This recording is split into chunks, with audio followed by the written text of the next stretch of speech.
saudara-saudara yang terkasih, sebelum kita mendengarkan kebenaran firman Tuhan, mari kita satukan hati kita bersatu di dalam doa.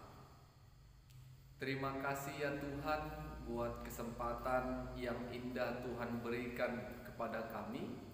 Kami boleh datang bersyukur, memuji dan memuliakan nama Tuhan lewat pendengaran firman Tuhan pada saat ini. Terima kasih bahwa buat tuntunan Roh Kudus-Mu yang menghantarkan kami sampai pada saat ini untuk boleh mendengarkan kebenaran firman Tuhan. Roh hikmat-Mu menyertai kami sehingga kebenaran firman Tuhan dapat kami mengerti. Dalam nama Yesus kami berdoa dan mengucap syukur kepada Tuhan. Amin. Saudara-saudara yang terkasih, kita bersyukur boleh diberikan Tuhan kesempatan untuk dengar-dengaran kebenaran firman Tuhan. Mari kita buka Alkitab kita dari Injil Lukas pasal 17, dimulai ayat 11 sampai ayatnya yang ke-19. Injil Lukas pasalnya yang ke-17, dimulai ayat 11 sampai ayat yang ke-19. Saya akan membacakan kebenaran firman Tuhan. Demikianlah firman Tuhan. Dalam perjalanannya ke Yerusalem, Yesus menyusur perbatasan Samaria dan Galilea. Ketika ia memasuki suatu desa, datanglah 10 orang kusta menemui dia. Mereka tinggal berdiri agak jauh dan berteriak, "Yesus, Guru, kasihanilah kami."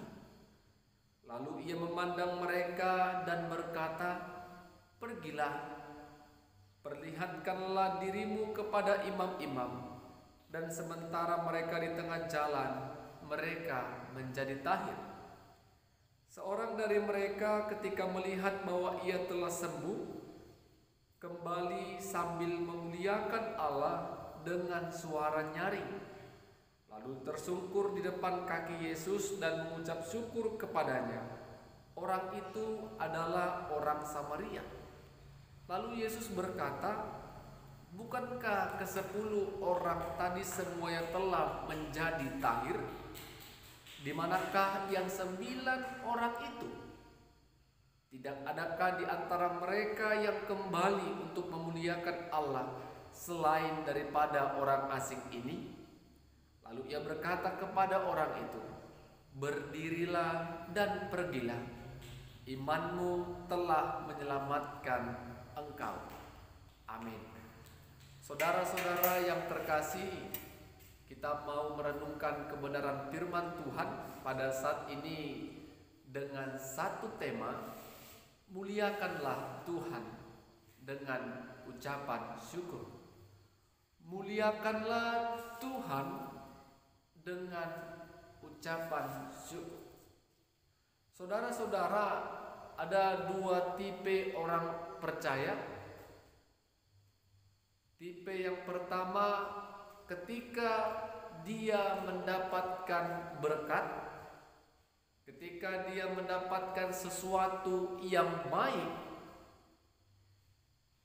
maka dia akan datang bersyukur kepada Tuhan. Karena dia beranggapan apa yang dia terima, apa yang dia dapatkan, apa yang dia rasakan pada saat ini, itu semuanya oleh karena anugerah dan kemurahan Tuhan.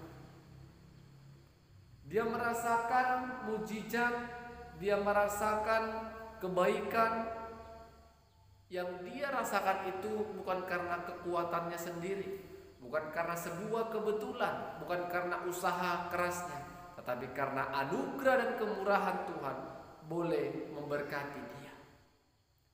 Ada lagi satu kelompok orang percaya, ketika dia mendapatkan berkat, dia menganggap itu karena usaha dan kerja kerasnya. Dia menganggap itu sebuah kebetulan. Dia menganggap itu karena dia memang layak untuk menerimanya. Ada suatu kesombongan dalam dirinya yang dia dapat itu semua karena dirinya, bukan karena orang lain, terlebih bukan karena Tuhan. Pada saat ini kita akan belajar bagaimana seharusnya yang kita lakukan, kita kerjakan. Hidup sebagai orang percaya yang dikehendaki oleh Tuhan. Firman Tuhan yang kita baca dan dengar saat ini tentang 10 orang yang penyakit kusta datang meminta belas kasihan kepada Tuhan Yesus. Kalau kita baca ayat 11, ketika Yesus dalam perjalanannya menuju Yerusalem, Yesus menyusur kota Samaria dan Galilea. Di perbatasan Galilea dan Samaria, di sebuah desa, ketika dalam perjalanan Yesus menjumpai ada orang yang mengharapkan belas kasihan Yesus. Dikatakan 10 orang kusta tadi berdiri agak jauh dari Yesus. Mereka berteriak, "Yesus, Guru, kasihanilah kami." Kita tahu namanya meminta tolong. Mereka merendahkan hati mereka berteriak dengan penuh harapan Yesus akan berbelas kasih kepada mereka. Yesus berbelas kasih atas tubuh jasmani mereka yang mengalami sakit kusta. Saudara-saudara yang terkasih, sakit kusta adalah sakit yang dianggap najis bagi kalangan masyarakat pada saat itu. Sakit kusta ada yang mengatakan merupakan sakit kutukan yang tidak dapat disembuhkan kecuali oleh karena mujizat. Orang yang memiliki sakit kusta, yang mengidap sakit kusta akan diasingkan oleh masyarakat biasa. Dan biasanya penyakit kusta ini akan membawa ke dalam kematian atau maut. Jadi mereka benar-benar mengharapkan belas kasih dari Yesus dengan berteriak, "Yesus, Guru, kasihanilah kami." Yesus merespon teriakan mereka. Yesus berbelas kasih atas mereka dengan mengatakan, "Pergilah, perlihatkanlah dirimu kepada imam-imam." Lihat, Yesus memberikan perintah kepada 10 orang yang sakit kusta tadi. "Pergi, perlihatkanlah dirimu kepada imam-imam." Sebagai orang yang mengharapkan belas kasih, yang mengharapkan mujizat dari Yesus, mereka mendengarkan perintah itu dan mengindahkannya. Mereka pergi mau menghadap imam-imam dan memperlihatkan diri mereka. Tetapi ada suatu peristiwa yang luar biasa. Sebelum yang 10 orang kusta ini sampai kepada imam-imam, mereka merasakan kesembuhan. Sakit kusta yang mereka alami hilang seketika itu juga.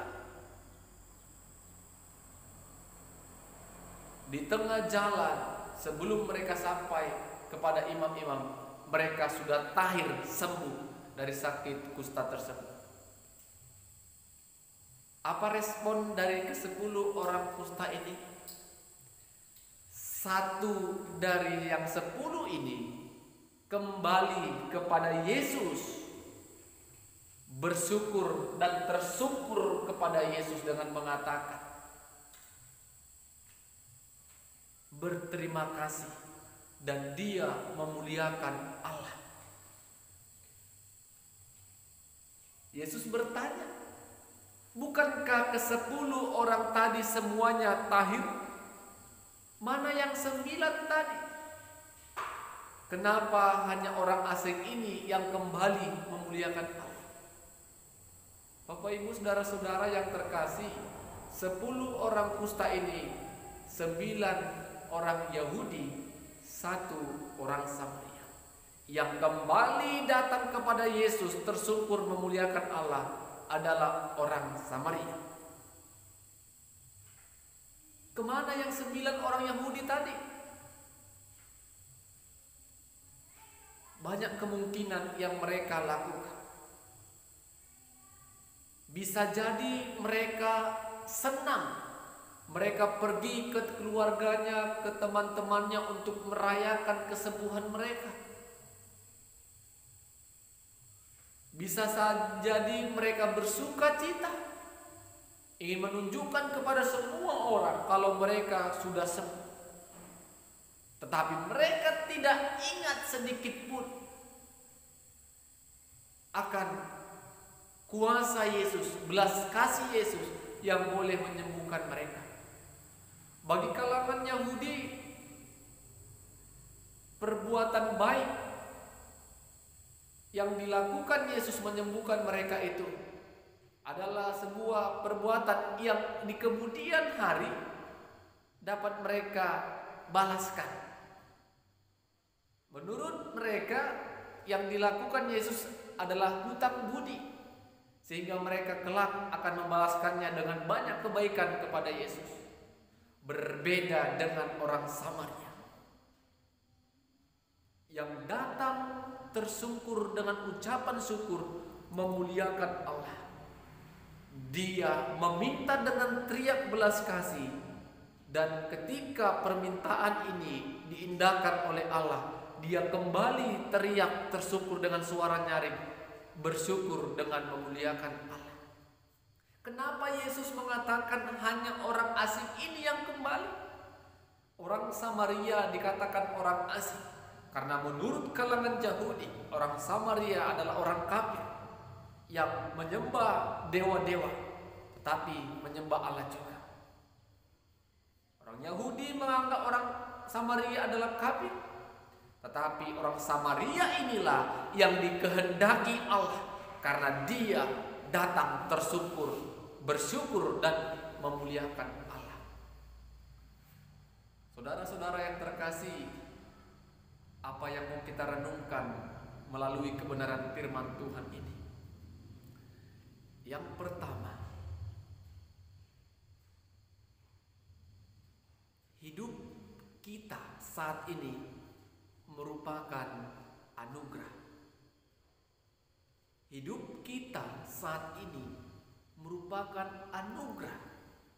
Ketika anugerah ini boleh kita rasakan, boleh kita syukuri, maka semua itu dapat menjadi alasan bagi kita untuk datang bersyukur dan memuliakan Allah.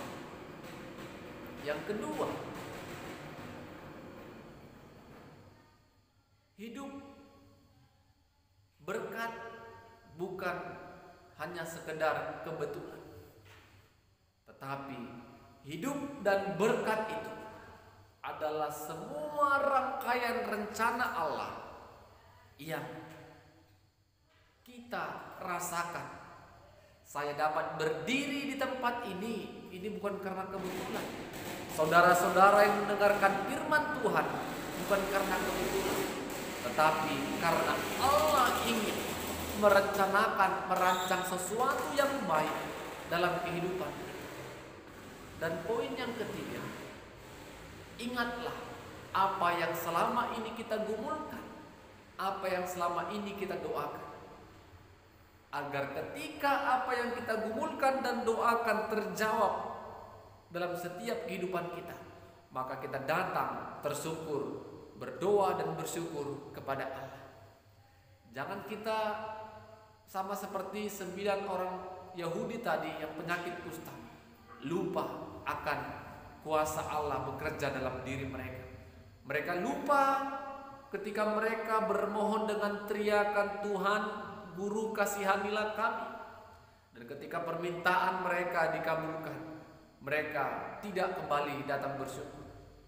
Kita tidak mau menjadi orang percaya yang merasakan berkat, yang merasakan mujizat dan kuasa Tuhan bekerja. Kita tidak datang bersyukur kepada Tuhan. Kita tidak datang memuliakan nama Tuhan. Kita mau meneladani orang Samaria yang senantiasa memuliakan Allah, datang ke hadapan Tuhan. Lihat anugerah yang luar biasa yang didapatkan orang Samaria. Bukan hanya kesembuhan jasmani, tetapi ayat terakhir Yesus katakan, berdirilah, imanmu telah menyelamatkan. Yesus melihat iman dari Samaria tadi, bagaimana dia merasakan Allah turut bekerja, mengangkat dan menyembuhkan sakit penyakitnya, sehingga Yesus katakan, berdirilah, pergilah, imanmu telah menyelamatkan engkau. Biarlah Tuhan menolong kita untuk boleh menuntun kita datang bersyukur kepada Tuhan dengan memuliakan nama Tuhan. Amin, kita berdoa. Tuhan, terima kasih kami ucapkan kepada Tuhan. Kami bersyukur, kami belajar dari firman Tuhan 10 orang sakit kusta. Kami mau meneladani apa yang dilakukan oleh salah satu dari penyakit kusta, yaitu orang Samaria yang datang bersyukur, tersungkur dengan suara yang nyaring. Dia merasakan berkat kesembuhan itu hanya berasal daripada Tuhan saja. Tuhan, banyak mujizat, banyak kuasa yang luar biasa yang boleh Tuhan nyatakan dalam kehidupan kami. Ajari kami Tuhan untuk datang bersyukur kepada Tuhan dengan memuliakan Tuhan lewat doa kami, lewat pembacaan firman kami, lewat ibadah kami, sehingga nama Tuhan yang diagungkan dan dimuliakan. Segala kebaikan, anugerah yang Tuhan berikan atas kami, itu semua bukan karena sebuah kebetulan, tetapi karena ada rencana Tuhan yang indah yang boleh Tuhan tentukan dan sediakan dalam hidup kami. Roh-Mu yang kudus menolong kami untuk boleh mengerjakan kebenaran firman Tuhan. Firman-Mu telah hamba-Mu sampaikan, tetapi Roh Tuhan terus bekerja bagi setiap jemaat dan jiwa-jiwa yang mendengarkan firman. Dalam nama Yesus kami berdoa dan bersyukur kepada Tuhan. Amin.